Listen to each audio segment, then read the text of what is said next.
Welcome to Kabir online shop. সবার মুখে একটা প্রশ্ন ছিল, কবির দা তোমাদের দোকান যাচ্ছে কিন্তু ঘুরে আসতে হচ্ছে। তাদেরকে বলেছি বন্ধুরা যে আমাদের দোকান বেশিরভাগ 2টার পরে প্রায় 3টা 4টার মধ্যে আমরা দোকান খুলছি। এই গ্রীষ্মকালে প্রচুর গরম, সেই জন্য।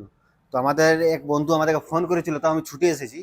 তো বন্ধু, তোমার নামটা কি? সুরজ সিং। সুরাজ সিং। বাড়ি কোথায় তোমার? বাড়ি মুদালি। মুদালি। এখান থেকে কত দূর হবে বাড়ি? এখান থেকে না প্রায় 30 কিলোমিটার। 30 কিলোমিটার দূর থেকে? তাহলে কোথায় যাবে, কোথায় তুমি? চেন্নাই। চেন্নাই যাবে হ্যাঁ। কাজের জন্য নাকি? হ্যাঁ। দেখতে পাচ্ছ বন্ধুরা, আমাদের ভাই যাবে এখন চেন্নাই। কি নিয়েছো তুমি? আমাদের ক্যাম্পাস কোম্পানির চটি নিয়েছে। 1 মাসের গ্যারেন্টি থাকবে, কোনো কিছু হবে নতুন মাল দিয়ে দেবো, চাপ নেই। ঠিক আছে ভাই, তোমাদের ভিডিও দেখতে ভালো লাগতো তো? হ্যাঁ। খুশি তো নিয়ে করে? খুশি। এই ভিডিও ছাড়লে কোনো অসুবিধা নেই। না না, আর এবারে কখন আসবে নেক্সট টাইম? এবার সরস্বতী পূজা। সরস্বতী পুজোয় আসবে, আরও ডিসকাউন্ট তোমার জন্য ভালো করে থাকবে। ঠিক আছে তো? খুশি? ঠিক আছে।